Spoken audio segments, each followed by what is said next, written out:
What's up mga ka-ES Fanatics? Nasa ikalawang linggo at ikalimang araw na tayo ng ating aralin sa edukasyon sa pagpapakatao 10. Ngayong araw ay pag-uusapan natin ang Module 5, mga prinsipyo ng likas na batas moral. Sa pagtatapos ng aralin, ikaw ay inaasahang natutukoy ang mga prinsipyo ng likas na batas moral na may tiyak na layunin. Una, naiisa-isa ang mga iba't ibang prinsipyo ng likas na batas moral.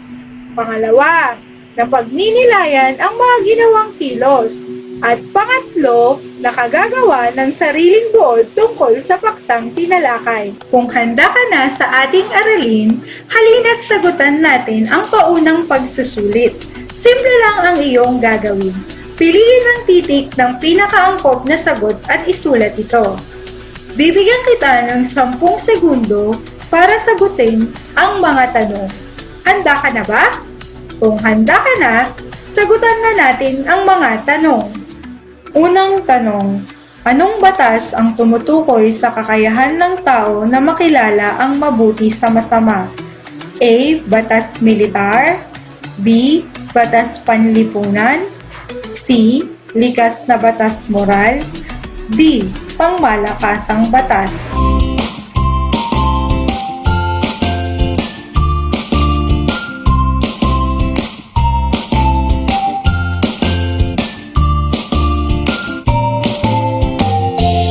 Ang tamang sagot ay C. Likas na batas moral.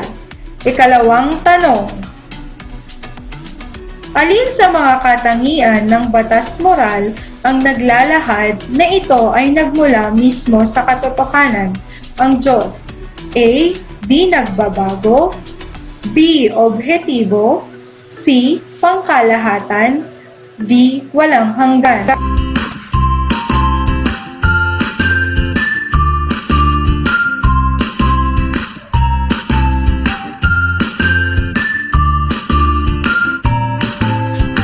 Ang tamang sagot ay B. Objektibo. Ikatlong tanong, sino sa mga sumusunod ang naglarawan na binibigyang direksyon ng likas na batas moral ang pamumuhay ng tao? A. Manuel B. B. Felicidad Lipio. C. Robert Santiago. D. Santo Tomas de Aquino.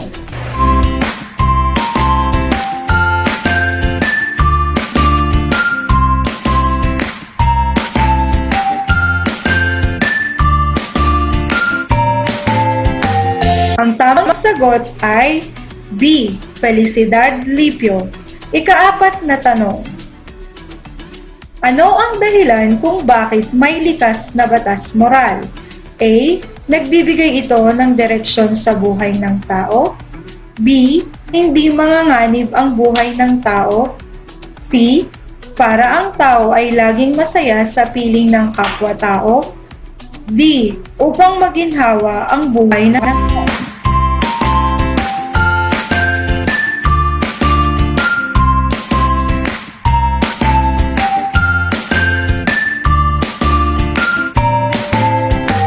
Ang tamang sagot ay A. Nagbibigay ito ng direksyon sa buhay ng tao. Ikalimang tanong,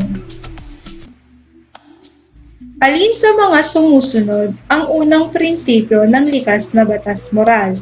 A. Gawin ang mabuti, iwasan ang masama. B. Ang lahat ng gusto ay gawin dahil matututo ka naman dito. C. Sa lahat ng oras, ang pagmamalasakit sa kapwa ay isagawa. D. Ang mga makamundong kaligayahan ang siyang tunay na kaligayahan.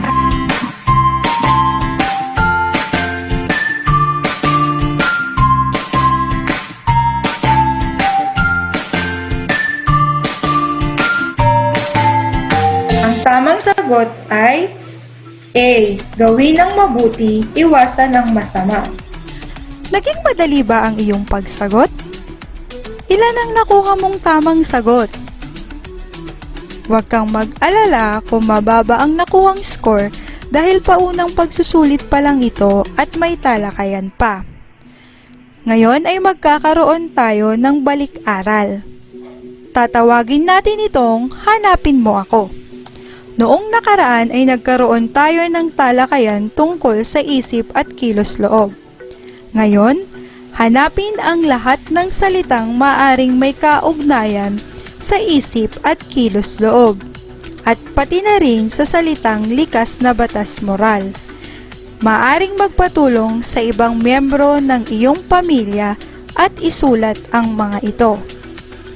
Mayroon kayong 1 minuto para hanapin ang mga salitang iyon. Handa na ba kayo? Kung handa na, maghanap na.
Okay, so ito ang mga salitang dapat nating nakita. Likas na batas moral, katotohanan, pakikipagkapwa, direksyon, buhay, prinsipyo, gawin ang mabuti, iwasan ang masama, hindi nagbabago. Kumusta? Naging madali ba ang iyong pagsagot? Ngayon ay dumako na tayo sa ating aralin. Ano ang likas na batas moral? Una, ito ay batas na ipinagkaloob sa tao nung siya ay likhain or natural law. Ang likas na batas moral ay tumutukoy sa mga batas na ipinagkaloob sa tao bilang tugon sa kanyang pakikibahagi sa kabutihan at karunungan ng Diyos. Dahil sa mga batas na ito, nagkakaroon ng tao ng kakayahang kilalanin ang mabuti sa masama. Ikalawa, ito ay nagbibigay direksyon sa buhay ng tao. Ayon kay Felicidad Lipio, sa pamamagitan ng likas na batas moral, nagkakaroon ng direksyon ang buhay ng tao. Ang kanyang pagsunod sa likas na batas moral, nakagagawa siya ng mabuti at naisa sa buhay niya ang makabuluhang pakikipagkapwa. Ikatlo, nakalapat sa konsensya. Ang mga ito ay nakalapat sa kanyang konsensya na siya ring ginagamit na personal na panuntunan ng moral ng tao. At ikaapat, hindi nagbabago. Ang likas na batas moral ay hindi nagbabago. Hindi ito sumasabay sa pagdaan ng panahon. May 4 itong prinsipyo. Para malaman mo ang mga iba't ibang prinsipyo, kailangan mong buuin ang mga salita sa loob ng kahon para makabuo ng isang pangungusap. Handa ka na ba? Kung handa ka na, buuin na natin ang mga pangungusap.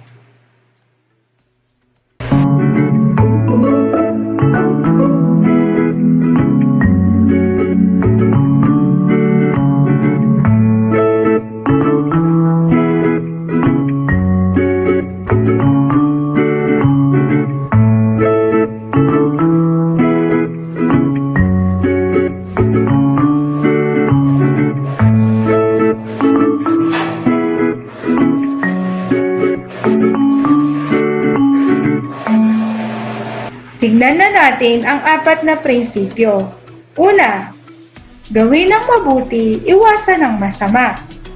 Ang paggawa ng mabuti at pag-iwas sa masama ay nakatatak na sa isip ng tao mula pa sa kanyang pagsilang.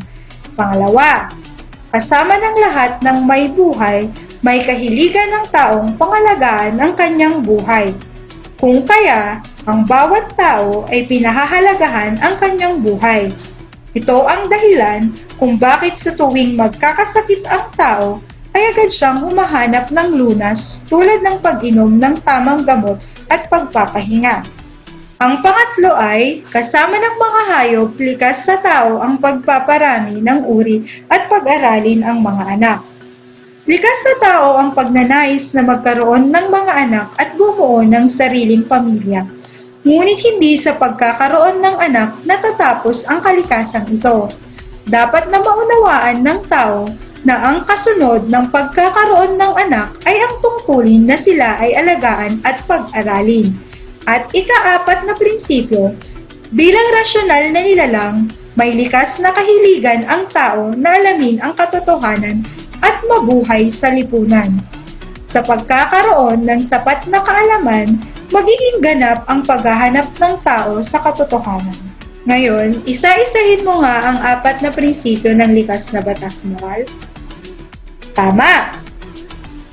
Ngayon, maaari ka bang magbigay ng mga halimbawa ng mga gawain na nagpapakita ng mga prinsipyong ito?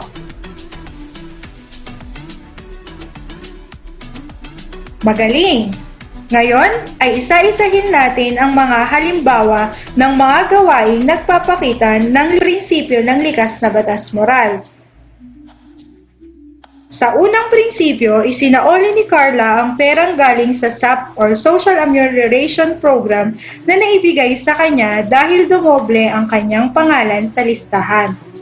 Sa pangalawang prinsipyo, bumili si Tatay Jordan ng mga masustansyang pagkain para sa kanilang mag-anak.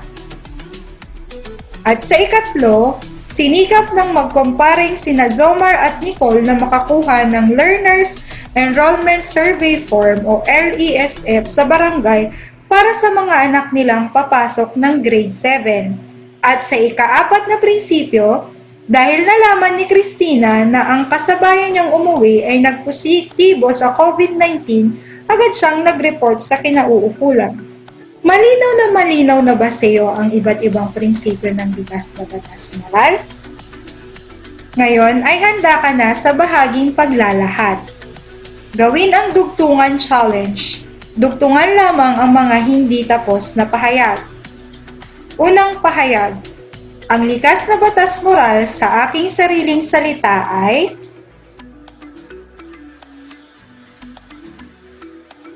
ikalawa, may 4 itong prinsipyo. Ito ay ang mga sumusunod.